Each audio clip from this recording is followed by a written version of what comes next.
देश का माहौल इलेक्शन के बाद थोड़ा शांत हो गया है, शायद इसलिए भी क्योंकि लोगों ने अपने राइट टू वोट को एक्सरसाइज करते हुए अपने अपने पसंदीदा पार्टीज को वोट दे दिया है और जिसकी काउंटिंग के बाद नतीजा सभी के सामने है। शनिवार यानी कि 8 जून को प्राइम मिनिस्टर नरेंद्र मोदी अपने थर्ड टेन्योर की ओथ लेने के लिए तैयारियां कर रहे हैं और सबकी निगाहें अब इस बात पर टिकी है कि क्या जो वादे उन्होंने इलेक्शंस के दौरान किए थे वो पूरे होंगे। चलो ये तो हमें धीरे धीरे पता चल ही जाएगा, पर एक मुद्दा जिस पर अब शायद सबका सोचना जरूरी बन गया है वो मॉडल कोड ऑफ कंडक्ट को लेकर है। जैसे कि आप जानते हैं कि मॉडल कोड ऑफ कंडक्ट यानी कि आचार संहिता जो इलेक्शन के दौरान लगाई जाती है, जिसके तहत पॉलिटिकल पार्टीज को कुछ चीजों के लिए रोका जाता है, एक बहुत ही सिग्निफिकेंट मैंडेट है। इस बार हुए 18th लोकसभा इलेक्शंस में इसका इम्पैक्ट काफी बड़ा था क्योंकि इलेक्शन कैंपेनिंग के दौरान कई पॉलिटिकल लीडर्स ने कुछ ऐसे स्टेटमेंट्स दिए जो या तो कम्युनिटीज के बीच हेट्रेड फैला रहे थे या फिर ऑपोजिशन पार्टीज को डिमीन कर रहे थे और जिसकी वजह से एमसीसी रूल्स को पिक्चर में लाया गया और ऐसा करने पर इलेक्शन कमीशन ऑफ इंडिया ने उन्हें नोटिस भी इशू किए। 22 मई को इलेक्शन कमीशन ऑफ इंडिया ने बीजेपी और कांग्रेस को अपने कैंपेन में डिवाइसिव इश्यूज को रेज करने से डिसिस्ट करने के लिए बोला था, लेकिन फिर भी रिसेंट ईयर्स में अगर क्रिटिक्स की माने तो स्पेशली ऑनगोइंग इलेक्शंस के दौरान इलेक्शन कमीशन ऑफ इंडिया को एक्यूज किया गया है कि या तो वो लेट है या फिर इनइफेक्टिव है या फिर model code of conduct violations पर रिस्पॉन्ड करने में पार्शियल है। और इन्हीं सब ऑब्जर्वेशंस को अब नोट करते हुए क्रिटिक्स ने ये सवाल रखा है कि क्या एमसीसी को इम्प्लीमेंटेशन के लिए एक बेटर लॉ की जरूरत है। TS Krishnamurthy, former chief election commissioner of India, और PDT Achari, former secretary general Lok Sabha के साथ एक डिस्कशन में इस बात का जवाब मिला है। साथ ही इनसे इलेक्शन कमीशन ऑफ इंडिया के कंडक्ट को लेकर भी सवाल किए गए हैं। जब इनसे पूछा गया कि कई लोग कह रहे हैं कि इन इलेक्शंस में इलेक्शन कमीशन ऑफ इंडिया ने मॉडल कोड ऑफ कंडक्ट को प्रॉपर्ली इन्फोर्स नहीं किया और कुछ वायलेशंस को ओवरलुक किया है, तो इन एलिगेशंस पर उनका क्या विचार है। इस बात पर टीएस कृष्णामूर्ति ने इसका जवाब देते हुए कहा कि मीडिया और political parties election commission of India पर अक्सर वेग आरोप लगाते हैं और ये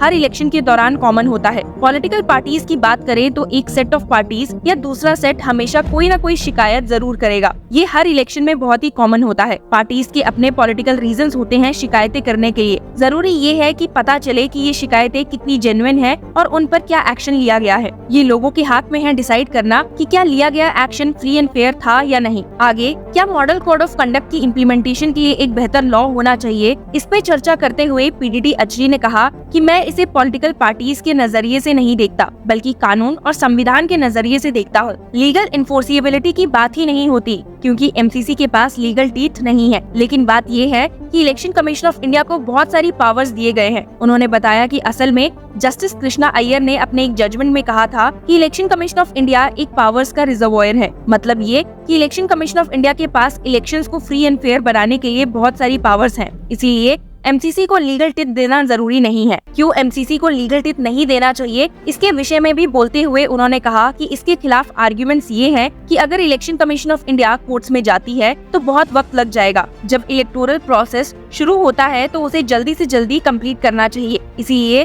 लीगल टिप को रिप्रेजेंटेशन ऑफ पीपल एक्ट 1951 का हिस्सा नहीं बनाना चाहिए। लीगल प्रोविजंस के बिना एमसीसी को इन्फोर्स किया जा सकता है और ये इलेक्शन कमीशन ऑफ इंडिया का काम है क्योंकि article 324 of the constitution election commission of India को इनॉर्मस पावर्स देता है जहां लीगल प्रोविजंस नहीं होती। पीडीटी अचरी ने कहा कि सवाल ये है कि क्या election commission of India actually अपनी सारी पावर्स आर्टिकल 324 के तहत यूज कर रहा है। आगे बढ़ते हुए मिस्टर कृष्णामूर्ति से पूछा गया कि लोग जो स्टैट्यूटरी मेजर्स को इम्प्लीमेंट करने के अगेंस्ट हैं, कहते हैं कि स्ट्रिक्ट मेजर्स लेने से पॉलिटिकल प्रोसेस डिसरप्ट होता है, इसमें उनका क्या सोचना है। तो टीएस कृष्णामूर्ति ने कहा कि सुप्रीम कोर्ट ने एक जजमेंट में ऑब्जर्व किया था कि इलेक्शन कमीशन ऑफ इंडिया के पास आर्टिकल 324 के अंडर पावर्स हैं, लेकिन ये सिर्फ उन एरियाज में है जहां लेजिस्लेटिव वैक्यूम है। ये ऑल कॉम्प्रिहेंसिव पावर्स नहीं है। इलेक्शन कमीशन ऑफ इंडिया ये पावर्स बिना किसी आउटसाइड बॉडी को अपील किए एक्सरसाइज कर सकता है, लेकिन ये कॉन्स्टिट्यूशन और रिप्रेजेंटेशन ऑफ पीपल एक्ट की फ्रेमवर्क के अंदर होना चाहिए।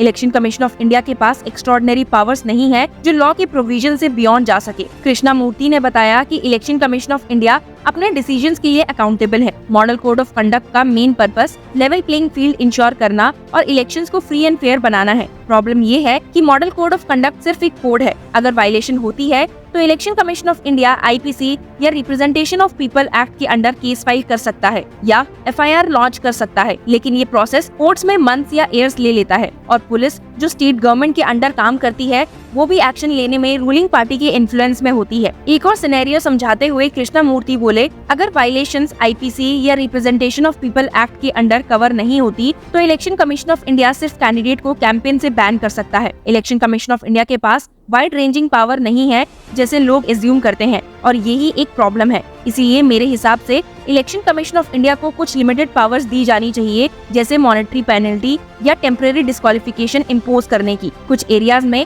MCC को लॉ के फ्रेमवर्क में लेना चाहिए। उन्होंने कहा कि वो जानते हैं कि पॉलिटिकल पार्टीज और एनालिस्ट के बीच डिफरेंसेस है। कुछ पार्टीज ऐसे चेंज के अगेंस्ट हो सकती है, लेकिन अगर कैंडिडेट्स और पॉलिटिकल पार्टीज में कुछ फेयर इंस्टिल करना है तो कम से कम मॉनेटरी पेनल्टी या शॉर्ट पीरियड के लिए डिस्क्वालिफिकेशन देना आइडियल होगा। इसी जवाब से जब एक और सवाल निकल कर आया कि रिप्रेजेंटेशन ऑफ पीपल एक्ट में model code of conduct violate करने पर पेनल्टीज जैसे स्टैट्यूटरी प्रोविजंस इंक्लूड करने में क्या दिक्कत है, तो PDT अचरी ने इसका उत्तर देते हुए कहा कि अगर ये रिप्रेजेंटेशन ऑफ पीपल एक्ट का पार्ट बन गया और इलेक्शन कमीशन ऑफ इंडिया किसी model code of conduct violator के खिलाफ ये प्रोविजन यूज करती है तो वो इंसान कोर्ट जाके चैलेंज करेगा। अगर स्टे मिल गया तो मैटर वहीं खत्म हो जाएगा। उन्होंने फिर से समझाया कि हमें क्विक एग्जीक्यूटिव एक्शन चाहिए। जुडिशियल प्रोसीडिंग्स का टाइम नहीं होता है, इलेक्शन को टाइम फ्रेम में कंप्लीट करना होता है। PDT अचरी ने कहा कि वो मिस्टर कृष्णमूर्ति से एग्री करते हैं कि पावर का रिजर्वोयर का मतलब ये नहीं है कि इलेक्शन कमीशन ऑफ इंडिया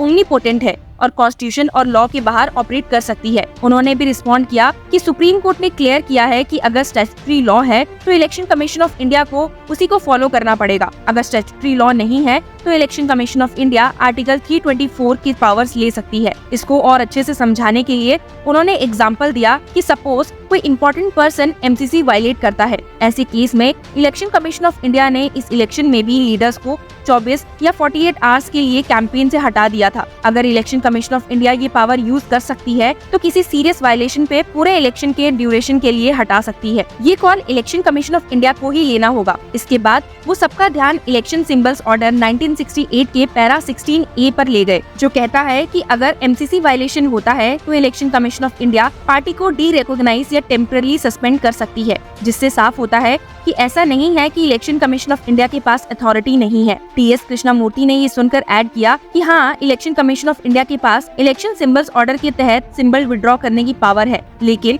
अगर election commission of India her violation पे सिंबल विड्रॉ करना शुरू करे तो आजकल जो पॉलिटिकल पार्टीज ये वायलेशंस कर रही हैं, उनका सिंबल एक ही झटके में खत्म हो जाएगा। ये पावर सिर्फ सीरियस केसेस में यूज हो सकती है। कैंडिडेट्स और पॉलिटिकल पार्टीज के बीच सिंबल विड्रॉ करने का डर या FIR फाइल करने से कुछ नहीं होता। हजारों FIR फाइल होती हैं और आपको पता है कि उनका क्या होता है। जैसा कि आपने देखा कि इन इलेक्शंस में सोशल मीडिया कैंपेनिंग भी काफी एक्टिव थी। इसी पर सवाल करते हुए दोनों इंडिविजुअल से पूछा गया कि ऐसी कैंपेनिंग का भी बहुत बड़ा इन्फ्लुएंस बन गया है, क्या उन्हें लगता है कि इसे रेगुलेट करने की जरूरत है, जिसपे TS कृष्णमूर्ति ने कहा कि ये एक कॉम्प्लेक्स इशू है, रेगुलेशंस की जरूरत है, लेकिन कैसे किया जाए ये सब स्टेक होल्डर्स के साथ डिस्कस करना पड़ेगा। सब कुछ परफेक्ट है ऐसा ना कहकर उन्होंने कहा कि कुछ चेंजेस की जरूरत है। उन्होंने कहा कि MCC अच्छे इंटेंशन से शुरू हुआ था और इनिशियली इसका पॉजिटिव इफेक्ट भी था, लेकिन अब पार्टीज ज्यादा एग्रेसिव हो गई हैं। अब समय आ गया है कि हम MCC के कंटेंट को रिव्यू करें और सोशल मीडिया, हेट स्पीचेस और फेक न्यूज को रेगुलेट करने के मेथड्स पर फाइंड आउट करें।